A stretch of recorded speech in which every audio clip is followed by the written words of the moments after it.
नमस्कार, आप देख रहे हैं 7 सी हिमाचल आजकल और मैं हूं दीक्षा कोहली। सबसे पहले नजर डालते हैं अब तक की मुख्य सुर्खियों पर।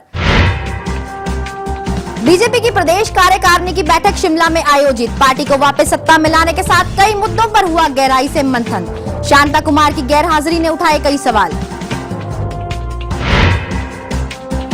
खुद को अगले मुख्यमंत्री की दौड़ में शामिल बताया नगरोटा बगवा के कांग्रेसी विधायक जीएस बाली ने। बयान के बाद कांग्रेस में मचा तूफान, कहा सीएम की लंबी लड़ाई लड़ने जा रहा हूं।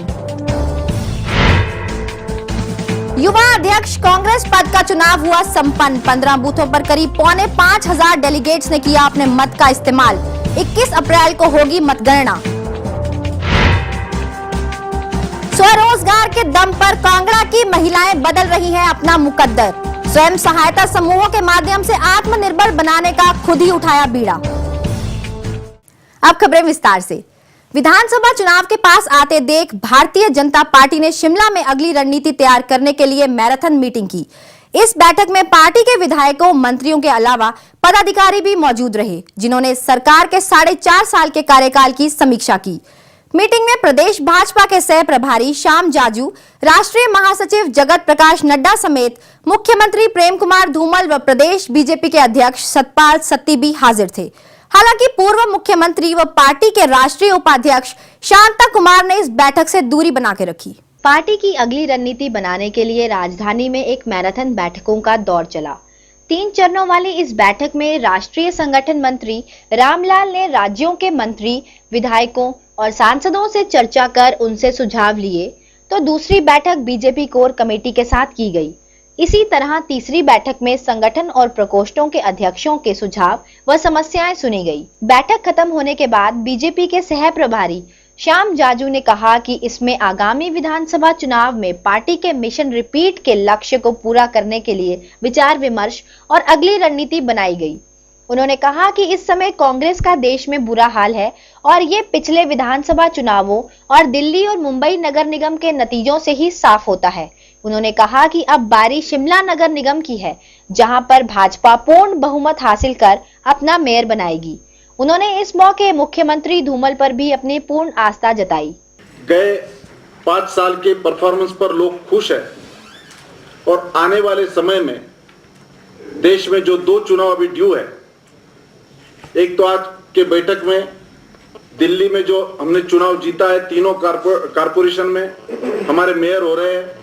बॉम्बे के कारपोरेशन के बैकग्राउंड पर बैठक में उत्साह का वातावरण था और यही उत्साह आने वाले दिनों में शिमला के कारपोरेशन चुनाव तक लेकर जाकर हिमाचल के चुनाव में और गुजरात के चुनाव में हम निश्चित रूप से यशस्वी होंगे। इस प्रकार का संकल्प यहाँ पर उपस्थित सभी प्रतिनिधियों ने व्यक्त किया। पूर्व मुख्यमंत्री और बीजेपी के कदावर नेता शांता कुमार के इस बैठक से दूरी बनाने के सवाल पर प्रदेश भाजपा अध्यक्ष सतपाल सत्ती ने कहा कि किसी जरूरी व्यस्तता के चलते वो इस मीटिंग में नहीं आ सके। बागियों के सवाल पर उन्होंने कहा कि उनसे बातचीत का दौर जारी है। अगर वो पार्टी की नीतियों और कार्यक्रमों में अपनी आस्था जाहिर करते हैं तो उनकी वापसी संभव है। उनके कार्यकर्ता से लेकर के देश के लीडर तक की जरूरत है। उसमें ये भी आते हैं, अगर वो पार्टी की नीतियों में और नेतृत्व में विश्वास रखते हैं तो हमें उनकी जरूरत है और वो आना चाहे तो आ सकते हैं। गौरतलब है कि कुछ महीने पहले भी इसी तरह की बैठक आयोजित हुई थी। उस समय भी शांता कुमार बैठक में हाजिर नहीं थे और वीरवार की बैठक में भी नहीं पहुंच सके। दूसरा, वर्तमान सरकार को भ्रष्टाचारी बताकर कांग्रेस लगातार निशाना साध रही है। तीसरा, विधानसभा चुनाव को करीब 6 महीने बाकी हैं और देश में कांग्रेस विरोधी बयार बह रही है। इसी का फायदा उठाते हुए बीजेपी चाहती है कि सभी को एकजुट कर सत्ता में दूसरी बार वापसी की जाए। लेकिन जिस तरीके से प्रदेश के समीकरण और धूमल सरकार को अपनों के साथ बागियों का अंदर और बाहर विरोध सहना पड़ रहा है, उससे तो डगर कांटों की ही लगती है। ब्यूरो रिपोर्ट, शिमला, 7 सी हिमाचल आजकल। अनाडेल मैदान पर मची सियासत में अब बीजेपी ही बंटी हुई नजर आ रही है। शिमला में आयोजित हुए बीजेपी कार्यकारिणी की हुई बैठक के बाद हिमाचल प्रदेश के राज्यसभा सांसद और राष्ट्रीय महासचिव जेपी नड्डा ने कहा कि देश की सुरक्षा सर्वोपरि है और अब इस मुद्दे पर सेना और सरकार के बीच का गतिरोध खत्म हो गया है। साफ है कि मुख्यमंत्री धूमल के खेमे को नड्डा के बयान से झटका लगा है, क्योंकि पिछले दिनों खुद मुख्यमंत्री प्रेम कुमार धूमल अनाडेल मैदान का मुद्दा केंद्र तक लेकर गए थे। आज की सरकार इस बात को मानती है कि आपको एनाडेल ही क्या, अगर आपको रिज मैदान चाहिए, अगर आपको चौड़ा मैदान चाहिए, अगर आपको कल्याणी मैदान चाहिए, कोई भी मैदान डिफेंस पर्पसेस के लिए, इमरजेंसी पर्पसेस के लिए हमेशा दिया जाएगा। और हम राष्ट्रीय के सुरक्षा के दृष्टि से हमेशा हिमाचल सरकार तत्पर खड़ी रहेगी। विधानसभा चुनाव से पहले ही प्रदेश कांग्रेस में मुख्यमंत्री पद के दावेदारों की फेहरिस्त लंबी होती जा रही है। इसी क्रम में एक नाम और जुड़ गया है, नगरोटा बगवा के विधायक जीएस बाली का। उन्होंने अपने क्षेत्र में एक कर्मचारी सभा को संबोधित करते हुए खुद को मुख्यमंत्री तक करार देकर पार्टी में ही भूचाल ला दिया। साफ है कि बाली से पहले केंद्रीय मंत्री वीरभद्र सिंह, प्रदेश कांग्रेस अध्यक्ष कौल सिंह ठाकुर के अलावा विद्या स्टोक भी सीएम पद की दावेदारी जता चुकी है।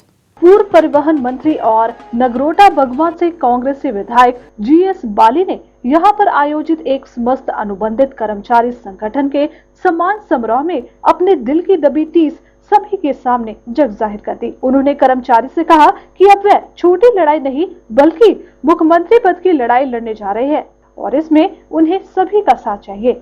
उन्होंने साफ कहा कि कांगड़ा में 16 विधानसभा क्षेत्र है और इस जिले से हमेशा से ही सीएम पद के लिए भेदभाव होता रहा है, इसलिए जनता की लड़ाई अब मुख्यमंत्री पद तक पहुंच गई है। मेरी लड़ाई बहुत बड़े नेता से किसी से हो सकती है, लड़ाई किस चीज की? लड़ाई है आपकी नौकरियों की, गरीब आदमी को उसके हक दिलाने की, जो पूरे प्रदेश में गरीब पड़ा है और नौकरी उसको मिल रही है जिसकी सिफारिश है उसको रोकने की।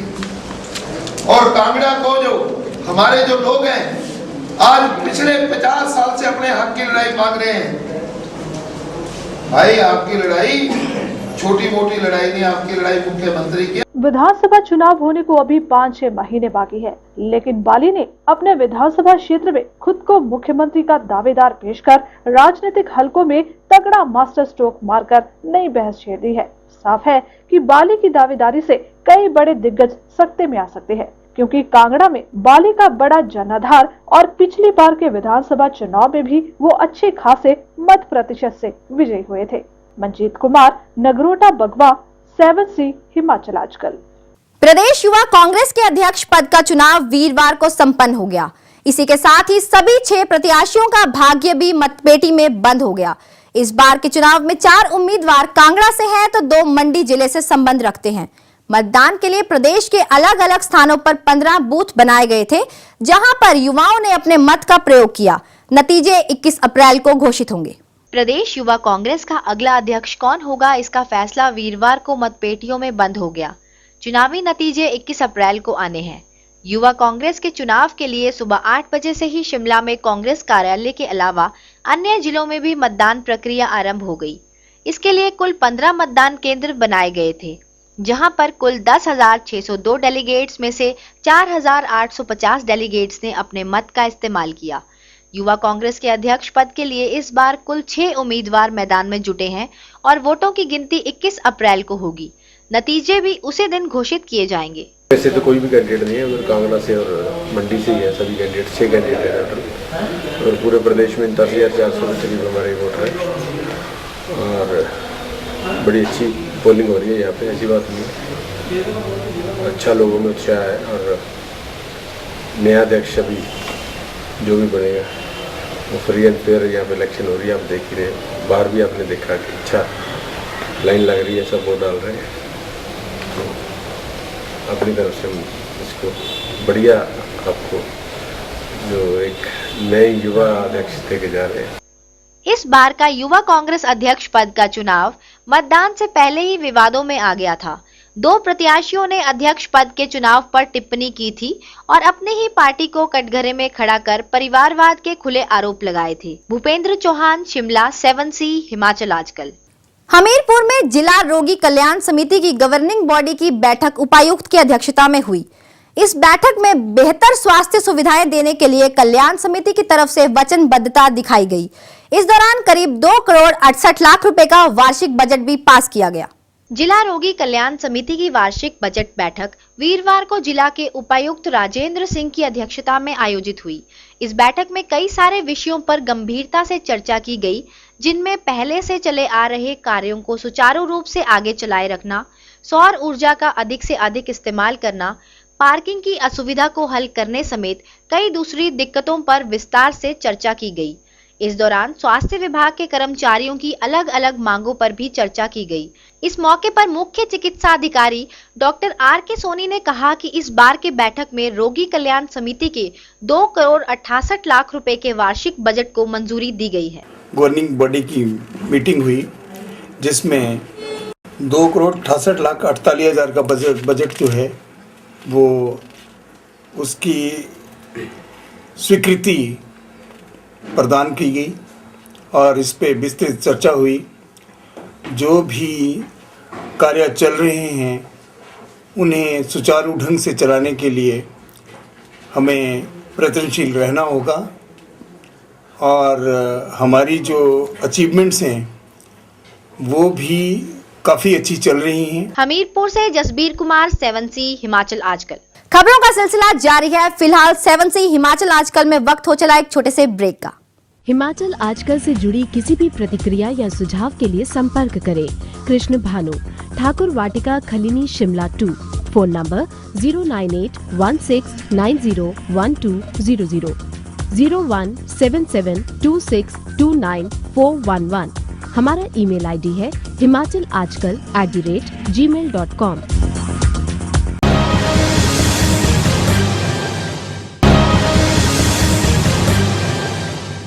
ब्रेक के बाद एक बार फिर आपका स्वागत है 7C हिमाचल आजकल में।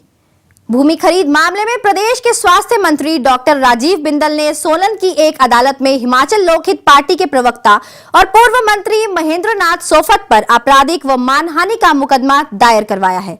दरअसल महेंद्र नाथ सोफत ने स्वास्थ्य मंत्री डॉक्टर राजीव बिंदल पर हिमाचल व सूबे के बाहर अलग अलग स्थानों पर भूमि खरीद के आरोप लगाए थे। बिंदल मुताबिक सोफत ने बेबुनियाद आरोप लगाकर उनकी छवि को दागदार किया है। वो अपने शब्दों को वापस लें। यदि वो अपने शब्दों को वापस नहीं लेते हैं और क्षमा याचना नहीं करते हैं, ऐसी सूरत में हम उनके खिलाफ मानहानि का दावा करेंगे। उसी कड़ी में आज हमने आदरणीय चीफ जुडिशियल मैजिस्ट्रेट सोलन की अदालत में एक क्रिमिनल केस उनके खिलाफ दायर किया है और डिस्ट्रिक्ट एंड सेशन जज की अदालत में एडिशनल डिस्ट्रिक्ट सेशन जज साहब को दीवानी 15 लाख रुपए का मानहानि का दावा वो किया है। जंग विधानसभा क्षेत्र पहुंचे प्रदेश कांग्रेस अध्यक्ष कौल सिंह ठाकुर ने प्रदेश की धूमल सरकार को आड़े हाथों लिया है और उसे घोटालों की सरकार बताया है। उन्होंने कहा कि प्रदेश में बड़े पैमाने पर जमीन घोटाले, राशन में मिलने वाली दालों में घोटाले और सीमेंट घोटाला हुआ है। सीमेंट के दामों पर टिप्पणी करते हुए उन्होंने बताया कि हिमाचल वासियों को महंगे दामों पर और दिल्ली में सस्ते दामों पर सीमेंट मिल रहा है। कौल सिंह मुताबिक यूपीए सरकार प्रदेश की दिल खोलकर मदद कर रही है, पर धूमल सरकार इसे अपनी उपलब्धि बताकर जनता को गुमराह करने में लगी हुई है। जिन लोगों ने घटिया दालें आपको भेजी और जो असली दालें थी वो बॉम्बे में बेच दी।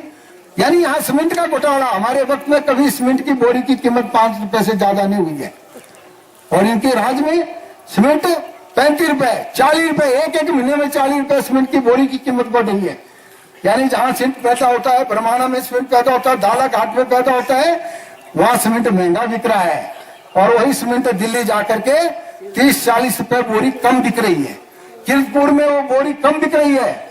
हिमाचल प्रदेश उजाड़ा जा रहा है, हिमाचल प्रदेश की हरियाली खत्म हो रही है, हिमाचल प्रदेश का पर्यावरण खराब हो रहा है और हिमाचल प्रदेश के लोगों को सीमेंट महंगा ये सरकार दे रही है। डलहौजी के ग्राम पंचायत बाथरी के एक घर में अज्ञात कारणों से लगी आग में एक व्यक्ति गंभीर रूप से झुलस गया।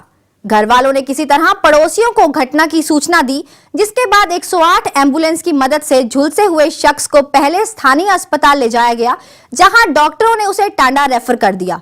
प्रशासन ने पीड़ित परिवार को आर्थिक मदद के रूप में फौरी तौर पर 10,000 रुपए की सहायता राशि प्रदान की। घर में अचानक आग तब लगी जब घटना में गंभीर रूप से झुलसा केवल कुमार बुधवार देर रात कमरे में सोया हुआ था, जबकि उसका पूरा परिवार दूसरे घर में। आग इतनी तेजी से लगी कि उसकी चपेट में पूरा बिस्तर ही आ गया और कमरे में काफी ज्यादा धुआं भरने से केवल उठ ना सका।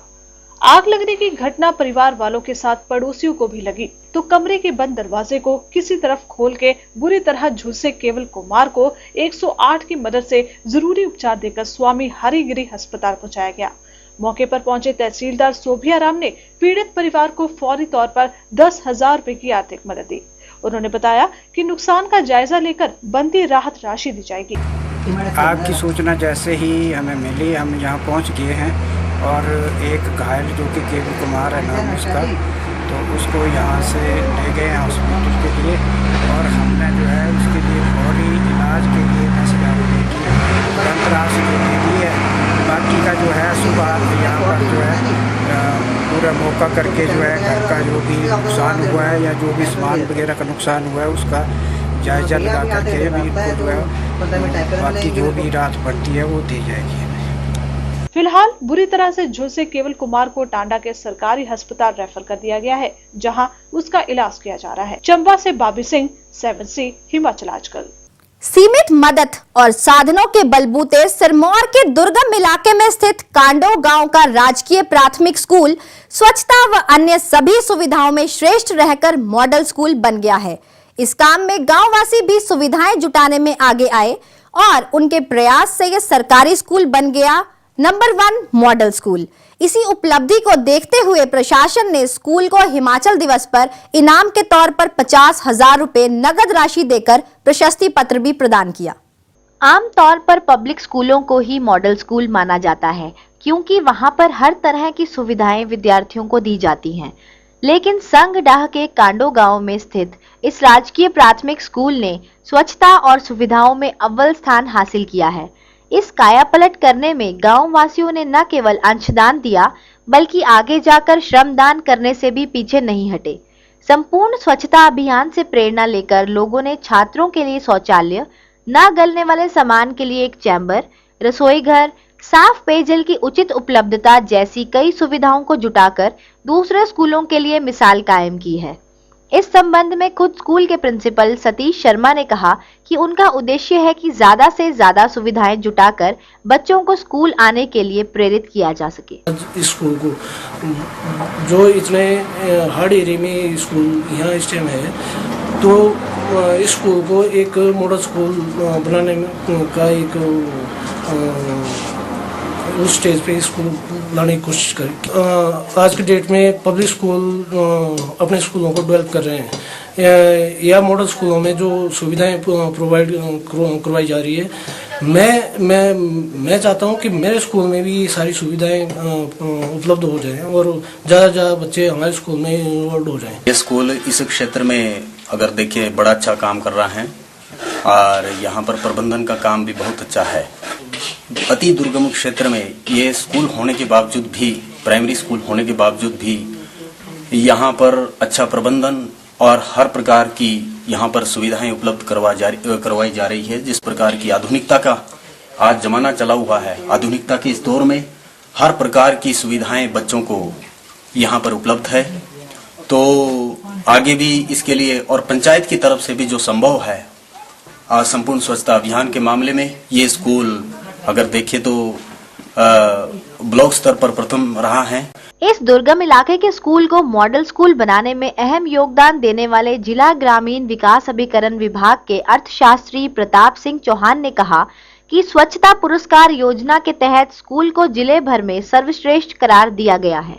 स्कूल स्वच्छता पुरस्कार योजना चलाई है, जिसमें हर वर्ष 3 स्तर पर, प्राथमिक स्तर पर, मिडिल स्कूल स्तर पर और सेकेंडरी स्कूल के स्तर पर एक प्रतियोगिता करवाई जाती है और बच्चों में जो है व्यक्तिगत स्वच्छता किस प्रकार की है और क्या वो सभी उसके बारे में, स्वच्छता और उसके लाभ और अस्वच्छता की हानियों के बारे में जागरूक हैं। इसी प्रतियोगिता के क्रम में पिछले वर्ष हमारे जिले का दूर दराज क्षेत्र का एक प्राथमिक विद्यालय, राजकीय प्राथमिक विद्यालय कांडो, पिछले वर्ष विकासखंड स्तर पर प्रथम रहा।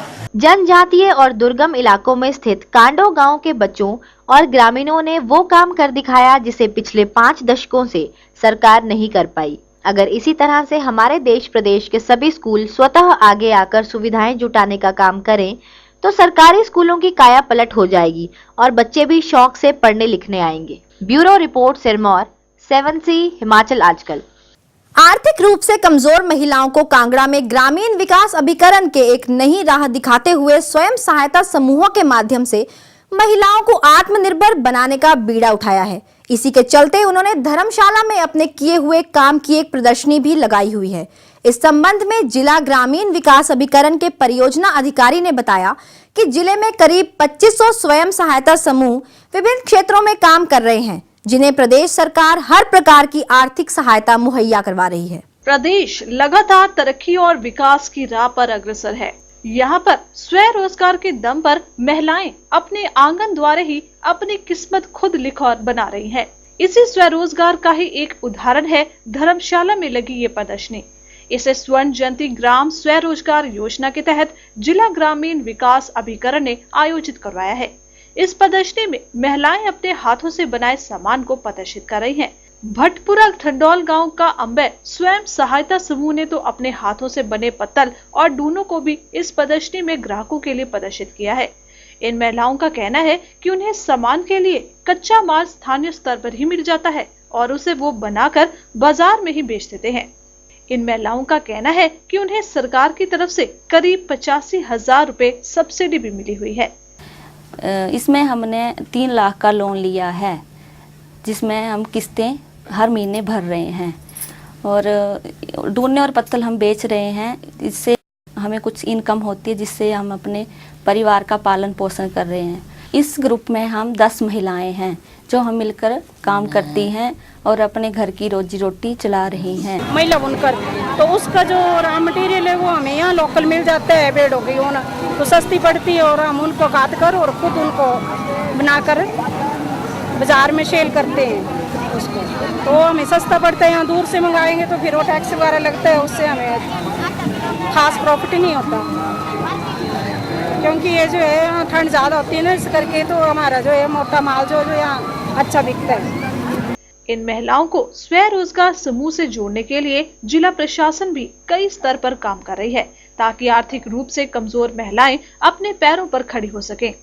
इस संबंध में जिला ग्रामीण विकास अभिकरण के परियोजना अधिकारी डॉक्टर हरीश गज्जू ने कहा कि कांगड़ा में करीब 2500 स्वयं सहायता समूह विभिन्न क्षेत्रों में काम कर रहे हैं। हर साल 80 से 100 तक सहायता समूह शामिल हो रहे हैं और इसमें 174 समूहों को बैंकों के साथ जोड़ा गया है। उन्होंने बताया कि इन समूहों को लगभग 9 करोड़ रुपए की राशि बांटी भी गई है। कांगड़ा जिला में सेल्फ हेल्प ग्रुप्स का काफ़ी अच्छा कार्य चल रहा है और डिस्ट्रिक्ट में कम से कम 2485 स्वयं सहायता समूह बने हुए हैं पिछले कई वर्षों से, और इनमें से प्रति वर्ष लगभग 80 से 100 और नए ग्रुप जो है इनमें जुड़ते जाते हैं। और हर साल की तरह इस साल भी हमने 174 स्वयं सहायता समूहों को बैंक के साथ जोड़ा है। उनमें क्रेडिट बैंक की तरफ से मुहैया करवाया जाता है। जैसे जिले के लिए इस बार 8.61 करोड़ का लक्ष्य था और वो हमने 8.95 करोड़ जो है स्वयं सहायता समूहों को वितरित किया है क्रेडिट बैंक के थ्रू। स्वयं रोजगार के बूते हिमाचल प्रदेश सरकार लगातार महिलाओं को स्वावलंबी बनाने की तरफ प्रयासरत है। इसी का ही नतीजा है कि अकेले कांगड़ा में ही 2500 से ज्यादा समूह इस समय काम कर रहे हैं और यहाँ पर लगी महिलाएं किसी न किसी रूप से अपने परिवार को आर्थिक रूप से संपन्न कर रही हैं। निरपजित निप्पी, कांगड़ा, 7C हिमाचल आजकल। मौसम के बदलाव का असर लोगों के स्वास्थ्य पर भी पड़ने लग गया है। जैसे जैसे गर्मी पास आ रही है, राजधानी शिमला समेत प्रदेश की दूसरी जगहों पर वायरल इन्फेक्शन अपने पैर पसार रहा है। इसी कारण आजकल अस्पतालों में हर उम्र के मरीजों की गिनती काफी बढ़ गई है। खासकर बच्चों की गिनती में काफी ज्यादा इजाफा हुआ है। राजधानी शिमला में वायरल का प्रकोप काफी बढ़ गया है। मरीज जुकाम, सिरदर्द, बुखार, मांसपेशियों में दर्द जैसी कई समस्याओं को लेकर आईजीएमसी में पहुंच रहे हैं। अस्पताल की मेडिसिन विभाग की ओपीडी में हर रोज 350 से 400 मरीज अपनी शारीरिक परेशानी लेकर आ रहे हैं। इस संबंध में मेडिसिन विभाग के डॉक्टर जितेंद्र मोक्ता ने कहा है कि मौसम बदलाव के कारण अक्सर ही मार्च-अप्रैल के महीने में वायरल का प्रकोप बढ़ जाता है। उन्होंने कहा कि अगर 7 दिनों तक रोगी का बुखार ठीक नहीं होता तो ही उसे डॉक्टर को दिखाना चाहिए। उन्होंने इस मौसम में संतुलित खाना खाने की भी सलाह दी है। विंटर से हम समर की ट्रांजिशन करते हैं, जो ये पीरियड होता है जो हम मार्च और अप्रैल का होता है, या फरवरी, मार्च, अप्रैल जो ट्रांजिशन पीरियड होता है, इसमें अमूमन तौर पे जो वायरल इन्फेक्शन है ज़्यादा देखा गया है। यह भी सही माना गया है कि इस टाइम जो सीजन चेंज होता है इसमें वायरल इन्फेक्शन ज़्यादा होते हैं। बॉडी में आपके बोन पेन, मसल पेन, बुखार आना शुरू हो जाता है, नाक बहना शुरू हो जाता है, छींकें लगनी शुरू हो जाती है और आदमी सुस्ती और लेसिट्यूड और मैलेज फील करता है। उससे हेल्दी खाना दो, अच्छा प्लेंटी ऑफ वाटर देना चाहिए उस टाइम, और जो भी सिम्टोमेटिक रिलीफ है इसके लिए कोई दवाई नहीं होती। वायरल एक संक्रमित बीमारी होने के साथ ये एक दूसरे से आगे फैल जाती है। इस मौसम में सभी को स्वच्छता अपनानी चाहिए और ताज़ा पका हुआ खाना खाने के साथ साफ पानी ही पीना चाहिए। वायरल होने पर पूरी तरह से आराम करें और अपनी मनमर्जी से कोई भी दवाई ना खाएं। Bureau report, Shimla, 7C Himachal आजकल। फिलहाल इस बुलेटिन में बस इतना ही। हिमाचल की ताजा तरीन खबरों के लिए देखते रहिए 7C हिमाचल आजकल। अब मुझे यानी कि दीक्षा कोहली को दीजिए इजाजत। आप बने रहिए 7C के साथ। नमस्कार।